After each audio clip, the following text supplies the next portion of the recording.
aho twagaitiramo abagore bana kandi twatasya aba fathers na mothers mutongore byabo cha fathers twatasya aba members mwenda kandi cha mothers twatasya abakazi mwenu ninsima munonga aba fathers na mothers abatwigitaho akibina kitu kandi twegise munonga aba fathers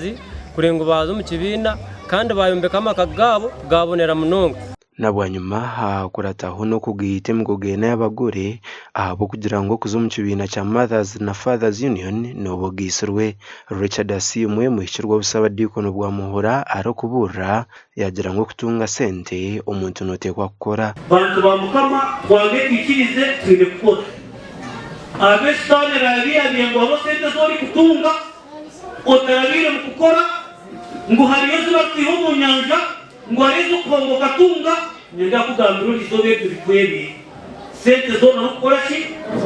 nashemerwa munonga akirekerizo bakureba itwe abafazazi kandi nitutahibwa mu kigombe cya Fathers Union kandi ekigombe cya Fathers no kigombe kirungi munonga kandi amuntu ko kuba watayibwa mu kigombe cya Fathers no buyijiro mu Fathers ngweno nekintu kirungi munonga okutahibwa aba fathers nibegesibwa kureberera amakagabo kandi no korora abana babo kurunji no kubashomesa abo cyo tureba ngo hariho impinduka y'amani munonga mu makago aguba agaba fathers na ba mothers okukirabo abatakagayisuru abo kuba abantu ko bari kugitwa begesibwa kandi bamanyo muri ngo kwasa kurebereramo amakagabo kandi no kunjira okweyonjira kugira intunguka kandi no kumaraho obuvuyo ningasho gutabanguko maka umugandi parish ya Baro mu district y'Ibanda yatongoza project yo buhumbi bushatu no bukikuru 500 eyo kombeka amapera house umukoro gwemerwa Reverend Father Severino Ndugwa oruvika general witwara ya Mbarara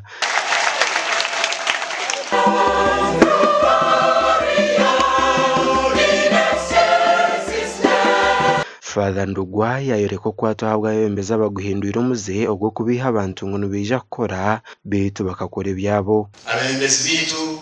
byo tegeki na munongo mbwego bururu mu kimanya kurungi bamwe baraganza mama mpira kaburu inja koreki inja kora kiriya ubundi batuganga mu nifuza baza kuhanura amategeko hano uko bire bucika urundi yaragansiwe gukora kokuzo mukatare emihendo y'ebintu erekire waza abetambura amashuta ebeyerekire ebintu nibingi ekuretera abantu bashasha babonabona babura kuzumuteka ogu yagaruka yereko kwato habwe minyeto eyahindwire banyanzagambwaho emwe minyeto teziga byo kuyabya abantu bakuriye ngagiye bishaka nabanyumva kunywa ibukishe n'indento yabo tubakora mu kwese bibane kurwa bagiye bintu bingi kwachamaza umuzire mwana wawe yaje mumbera kejo mwana urakushasha abazire nakashasha emyeto nayo kushasha project yatongozwe rumuza project ibiri eyo kombeka amapera server complex hamwe na adoration chapel kandi zombe zija kumara sente ziri kurengo mu buhumbi bushatu no bukikuru 500 izi projects ibiri izi parish ya Bari isazire mu kutandika gukora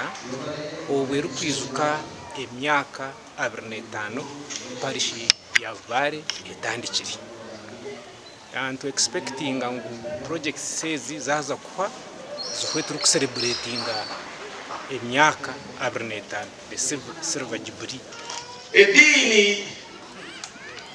na institution akare sentence katuziha aheru bafa Professor Kanyanda gwaba bakaba taho munyoni bajire kushaka konka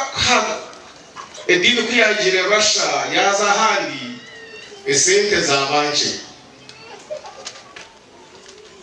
hati twakire yose nturajya gukora ki kurebera institution zaitu itwe nk'abantu especially institution y'idini. Project ya Mapera Silver Complex neija kuombekwa ha Main Street Ibanda kandi chairman wa Parish Council Arosius Kasinje yagishoboraho costing